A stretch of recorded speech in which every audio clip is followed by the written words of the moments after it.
It's time for the Ryan Haywood Show. Join us each week as we go inside Loogootee Lion basketball with Loogootee Lion head coach Ryan Haywood on the Southwestern Indiana Sports Network.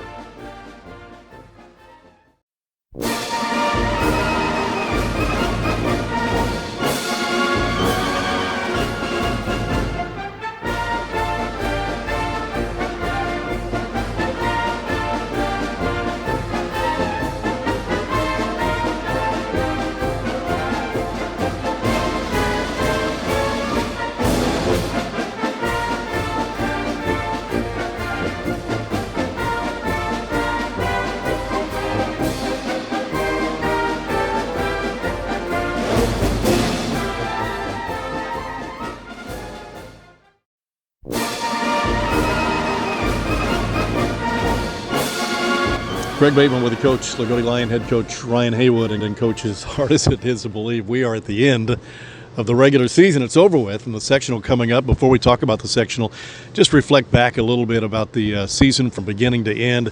I know there's still some work to be done and some answers to be had yet, but it's been a quick season, maybe in some aspects a long season for a coach. But talk about the season a little bit and what you've seen from this team. Well, I think it feels like it's gone really quick, but a lot of growth. We came into the season early on, we returned 2 starters. We had Peyton and Luke back, but, you're replacing Jordan and Jalen and Silas. Those are 3 big cogs to what we did last year. So I remember, early in the year, the North Davis game, for example, we were no more ready to win that game than the man on the moon. We were just trying to hang in there and maybe give ourselves a chance at the end while we kind of find out who we are, what we have, and and I think guys have kind of settled into their roles, throughout the course of the year. Isaac Eagle kind of be the defensive guy. We need, John Whitworth to, he's played great defense. His role's kind of changed, but, we need him to shoot the ball. But, so then now you see some of these sophomores, stepping into roles, Leighton Jeffers, Isaac Wagner, Drew Walker, some of those guys. We weren't sure what we were going to get with Parker. We thought Parker would be really good for us, but he hadn't done it, but now he has, and he's been, I thought, tremendous for us. And then of course, Peyton and Luke, we kind of counted on them to hold their own, and or more so, and they've done a great job for us this year as being leaders. At the beginning of the year, you kept telling me, keep an eye on Luke Nante. I mean, he's going to be one of the area's best, and Luke has certainly proven that and more. What did you see in him and the growth from last year to this year that you knew what we were going to see once he got out on the floor? Well, we knew he's had it in him the whole time. You'll see it in practice or whatnot, where he'll really take it to the basket and look to score and explode. And when he does that, he's really good. But the last couple of years he hasn't had to. When you've got Jordan and Silas and Peyton and you've got all these guys around you, he just kind of was okay distributing the ball, taking what's there, but not forcing things too much, and that's what we needed from him for the most part. We knew coming into this year we needed him to score a lot more, and we saw it from the summertime. It was just a different mindset with him most of the time. That okay, I know we have Peyton that can score, but who else? I guess it's got to be me. And you saw that this summer in the different camps and shootouts we went to, where he really looked to score and attack the basket, and that's what he's got to continue to do for us here through the sectional. And we'll be back right after these words from our sponsors.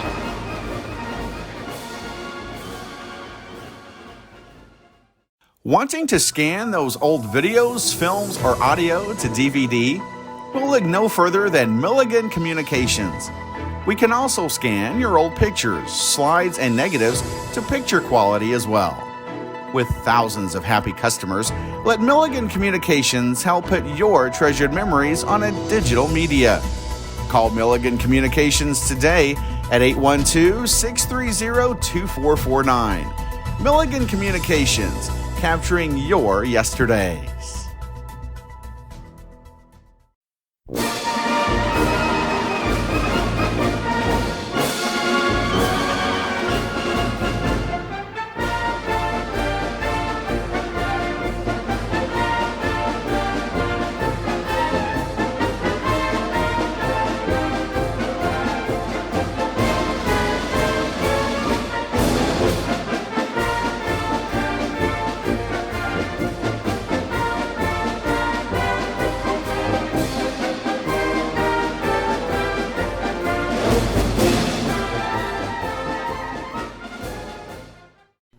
dream it, we create it at Street Dreams. Custom paint, fabrication, stereos, wheels, tires, and more. We're also your authorized Sinister Sound dealer. Street Dreams, 317-624-1000, where you expect quality and get.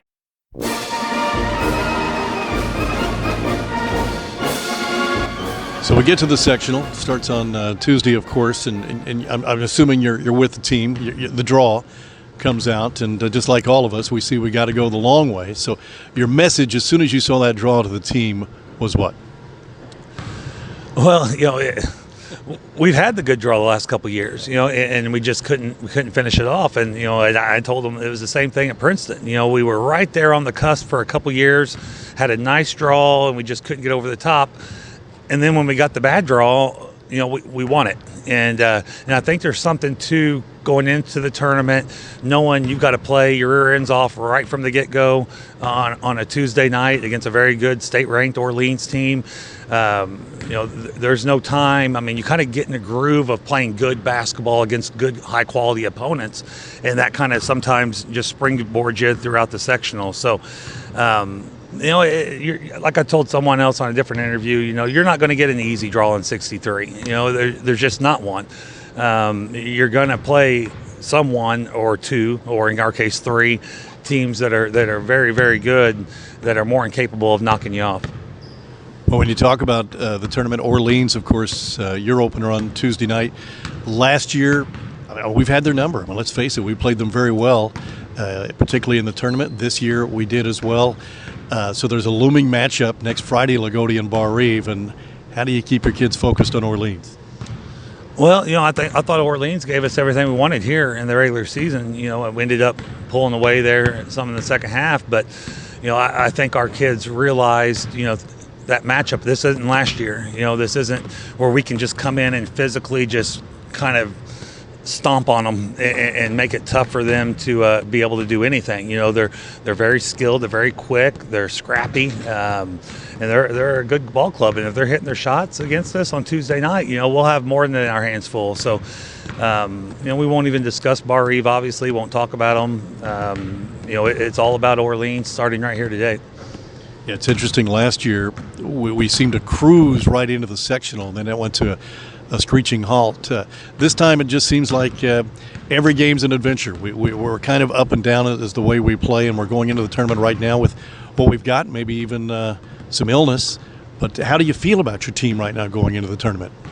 I like where we're at. I don't take too much out of the North Knox game. That's just how North Knox makes you play. And they're at their place. They're physical with you. We didn't hit a ton of shots.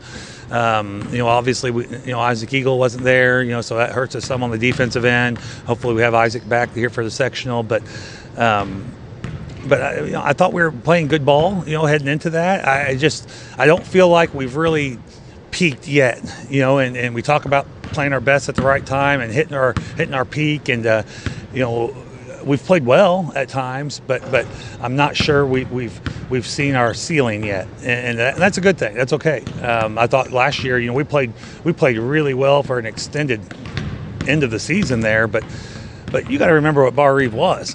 I mean, Hope is starting for Bellarmine, Hagan and Graber who's starting for Gray. I mean, that was a heck of a team now, and but I think this year, we're kind of still on that upward trajectory, and hopefully we see our peak this week and going forward. That's a good point. Bar Reeve may have been one of the best 1A teams that we've seen since class basketball. Coach, something we haven't talked about this year is your coaching staff, and obviously we know that you don't do it alone. You give the direction out there, but talk a little bit about your coaching staff and the contributions they give you. I feel like we've got one of the best, if not the best, coaching staffs around. I feel like, Of course, Brian Ackerman came on this year. Everybody knows how good a player he is, but that doesn't translate into being a good coach. There's been lots of good players who have tried to step in and coach, and it just doesn't connect. But it does with Bryant. He's very positive with the kids. And you want that. I can be bad cop all day long. You don't need 5 bad cops. You need a guy to take a guy and put his arm around him and love on him and let him know, hey, when coach is getting on you, this is what he expects out of you, that type of stuff. And Bryant does a great job of that. He's been kind of my X's and O's right-hand man, as far as, scouting and what we want to do. Coach Wade, of course, he's been here and he's willing to do anything you ask him to do, extra time with the kids. He's been our weight room guy. Every time we've lifted off season, whatnot, he's taken that on. And Coach Jeffers, Coach Marks, they run that JV, get those guys playing hard, give the varsity a really good look for us. Kind of build and set the tone for the type of kid that we want, coming in, with the varsity, once they get onto the varsity level. And I think they do an outstanding job of that. And then I'd be remiss if I didn't mention, and I can't go through every grade. I'm sure we don't have enough time, but, having Dave Smith, Mike Wagner down there at the 8th grade, who has those dudes? And I'll talk about that some at the banquet, I'm sure, on Sunday, but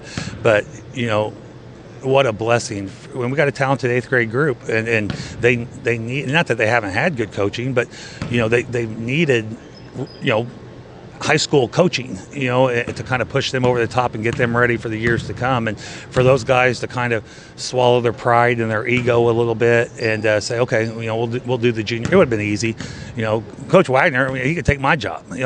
He's got a ring. Coach Smith, they've been there, done that. But for them to swallow their pride and ego and say, okay, we'll do the 8th grade for you. That's to me, and I'll tell anybody, that's the second most important job in this program is your 8th grade spot. And to have those guys was a true blessing for us this year. All right, so Tuesday night, I'm assuming you'll probably be in coat and tie. You're right here talking to the opposing coach, Coach Tom Bradley. And what's it going to be like for Coach Haywood inside? Well, you try to remember it's a basketball game. You try to remember it's 16, 17, 18-year-old kids. And my message to us is going to be us. And what I want our guys to understand is there's plenty of us here to get this done. You don't have to go outside of who you are and what you do and just have this Herculean game where you put us on your back, and that goes for everybody. Just be you, because there's enough dudes here on this team that can really get this job done, not just Tuesday night but Friday night and Saturday night.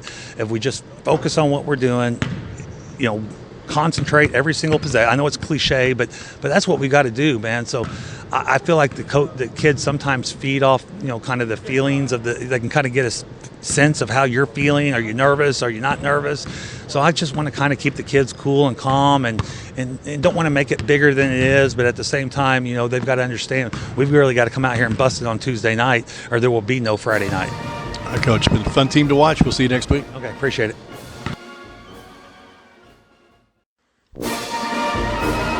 You've been listening to The Ryan Haywood Show as we go inside Loogootee Lion basketball each week on the Southwestern Indiana Sports Network. Becoming a licensed sports official is a great way to make a positive difference in the community and support the over 160,000 Indiana student athletes that participate across 22 IHSAA sports. Sports officiating allows you to stay connected to the game, become a role model for our young student athletes, earn extra money, and support the patrons and communities of our IHSAA member schools. To learn more about becoming a licensed IHSAA official, log on to ihsaa.org/officials today.